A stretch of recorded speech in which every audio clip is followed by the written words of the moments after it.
Hi ചങ്ങാതിമാരെ, നമ്മളങ്ങനെ Kottayam railway സ്റ്റേഷനിൽ നിൽക്കുകയാണ്. കന്യാകുമാരിയിൽ നിന്നും പൂനെക്ക് പോകുന്ന പൂന എക്സ്പ്രസ് പ്രതീക്ഷിച്ചിരിക്കുകയാണ്.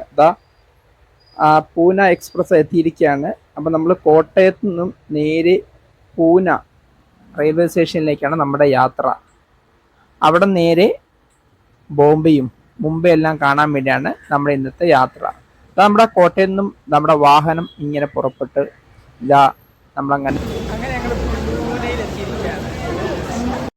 നമ്മളങ്ങനെ പൂനെ വന്ന ശേഷം അവിടെ നേരെ മുംബൈക്ക് പോയി.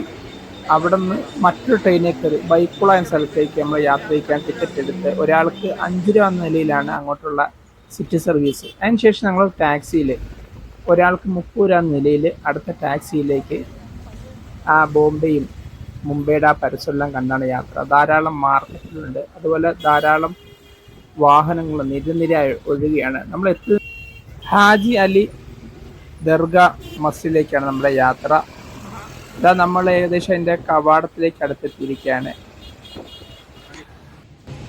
ബൈക്കുളയിൽ നിന്നും ഹാജി അലി ദർഗയിലേക്കാണ് പറ്റുന്നത്.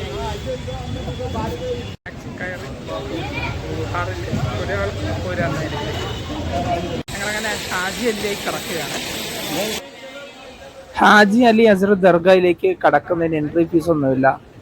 ഇരുവശത്തും നല്ല ശക്തിയായ കാറ്റും അതുപോലെ ഇരുവശത്തും നല്ല തിര അടിച്ച് വരുന്ന കടൽ തീരത്തിൻ്റെ നടുവിലാണ് നേരെ ആ പള്ളി ലക്ഷ്യമാക്കി പോകുന്നത്. ധാരാളം സഞ്ചാരികളും യാത്രക്കാരും ധാരാളം വരുന്ന ഒരു പ്രദേശം കൂടിയാണ് ഇത്.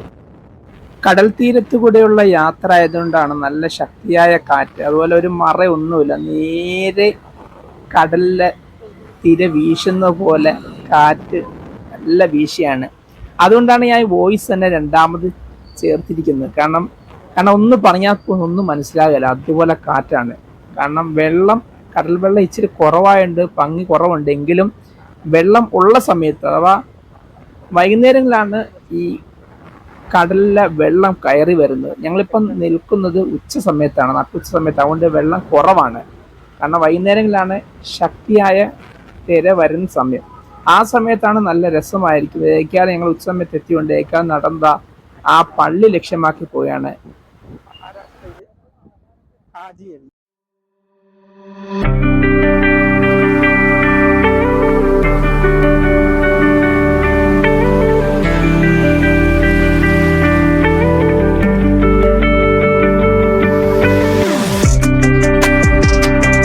അലി ദർഗയിൽ നിന്നും ആ കവാടത്ത് നോക്കുമ്പോൾ കാണുന്ന കാഴ്ച.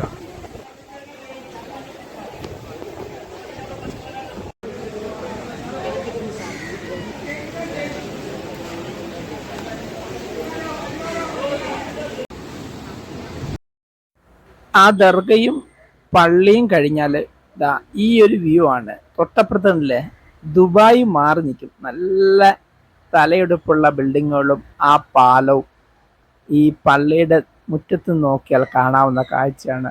അതുപോലെ തന്നെ ആ പള്ളിയുടെ മിനാരും നല്ല വെള്ള മാർബിൾ കൊത്തിയ ഓരോ ശില്പങ്ങളും. പാറക്കെട്ടിലൂടെ നമ്മൾ നടന്ന് ആ കാറ്റും ആ ഇളം കാറ്റും ആ എല്ലാം കണ്ട് ആസ്വദിക്കാൻ നല്ല രസമാണ്. അവർ തൊട്ടപ്പുറത്തുള്ള തലയെടുപ്പുള്ള ബിൽഡിങ്ങുകളും ദുബായ് മാറി നിൽക്കും. ആ കടൽത്തീരത്തുള്ള കാറ്റും ആ കള്ളത്തിരയുടെ ഇരമ്പലും എല്ലാം കേട്ടിരിക്കാനും ആസ്വദിക്കാനും പറ്റിയൊരിടമാണ്. നിങ്ങൾ മുംബൈയിലൊക്കെ സന്ദർശിക്കുകയാണ്, ഇവിടെ പറ്റിയൊരിടമാണ്. ധാരാളം ടൂറിസ്റ്റുകളും യാത്രക്കാരും വന്ന് ഒഴുകിയെത്തുന്ന ഒരു സ്ഥലം കൂടിയാണ് നമ്മൾ ഈ നിൽക്കുന്ന ഹസ്രത്ത് അലി ദർഗ മസ്ജിദ്. നമ്മളങ്ങനെ നിസ്കാര നിർവഹണത്തിനായി പള്ളിക്കുള്ളിൽ കയറിയിരിക്കുകയാണ്. നല്ല മാർബിൾ കുത്തിയ രംഗമാണ് കാണുന്നത്. എനിക്ക് നിസ്കാരം കഴിഞ്ഞ ശേഷം ഞങ്ങൾ തിരിച്ചിറങ്ങുകയാണ്. ഏകദേശം മുംബൈയിൽ നിന്നും ഏകദേശം 8 കിലോമീറ്റർ മാറിയുള്ള സ്ഥലമാണ് ഹാജി അലി ദർഗ മസ്ജിദ്. 15-ാം നൂറ്റാണ്ടിൽ ജീവിച്ച സൂഫി വര്യൻ പീർ ഹജി അലി ഷാ ബുഖാരിയുടെ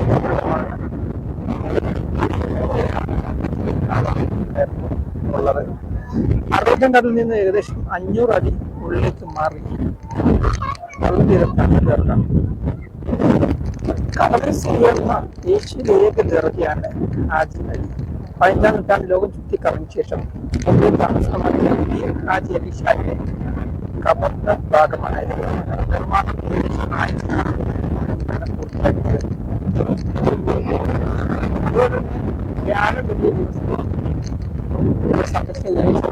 ആയിരത്തോളം സ്ഥാപകരാണ് അങ്ങനെ ഒരുപാട് ചരിത്ര സാക്ഷിയാക്കപ്പെട്ട ദർഗയാണ് എന്റെ തൊട്ടുപുറകിൽ കാണുന്നത് ഹാജി അലി ദർഗ. മുംബൈയിൽ നിന്ന് ഏകദേശം 8 കിലോമീറ്റർ മാറി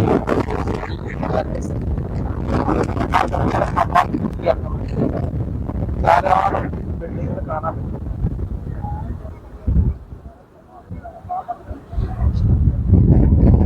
മഹാരാഷ്ട്രയിലെ ഹാജി അലി ദർഗ വളരെ പ്രശസ്തമായ ഒരു സ്ഥലമാണ്. തീർത്ഥാടന സ്ഥിതി ചെയ്യുന്നത്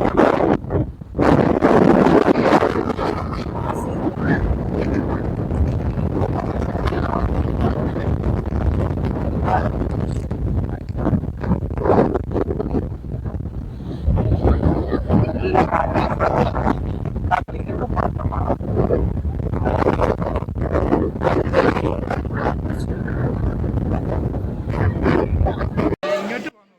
ഇതുപോലുള്ള ഒരു തുരങ്കം വഴിയാണ് ഹാജി അലി ദർഗ മസ്ജിദിലേക്കുള്ള കടക്കുന്ന കവാടം. കാരണം ഇത് ധാരാളം കച്ചവടക്കാരും ധാരാളം ഉള്ള ഒരു ഗുഹയാണ്. ഇതിന്റെ മുകളിലൂടെയാണ് മെയിൻ റോഡ് വാഹനം പോകുന്നത്.